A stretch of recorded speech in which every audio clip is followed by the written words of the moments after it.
മാമ്പഴം ധാരാളമായുള്ള സമയത്ത് നമുക്ക് മാമ്പഴത്തിൻ്റെ തൊണ്ട് കളഞ്ഞ് അതിൻ്റെ തൊലിയൊക്കെ കളഞ്ഞിട്ട് നമ്മൾ മിക്സിയിലിട്ട് അത് മിക്സിയിലിട്ട് അടിച്ചെടുക്കണം.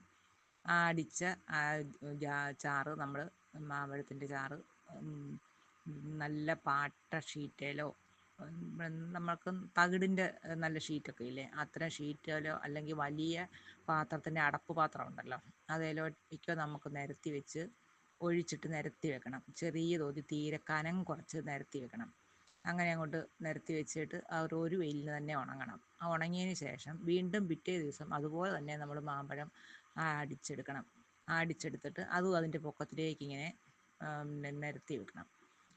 ശരിക്കും നിരത്തി അങ്ങ് വെച്ച് ഒട്ടും കനമില്ലാതെ അങ്ങ് വെക്കണം. അങ്ങനെ അതും ഒരു ദിവസം കൊണ്ട് ഉണങ്ങണം. അങ്ങനെ നമ്മളൊരു 3-4 ദിവസം അങ്ങനെ അടുപ്പിച്ചടുപ്പിച്ച് വെച്ച് കഴിയുമ്പം നന്നായിട്ട് ഉണങ്ങി കഴിയുമ്പോൾ നമ്മളത് എടുത്ത് മുറിച്ച് ഒരു ടിന്നിനകത്താക്കി വെച്ചാൽ ഒരു 1-2 വർഷം വരെ അങ്ങനെ ഇരുന്നോളും. നമുക്ക് കേടുകൂടാതിരിക്കും. നന്നായിട്ട് ഉണങ്ങണം എന്ന് മാത്രം.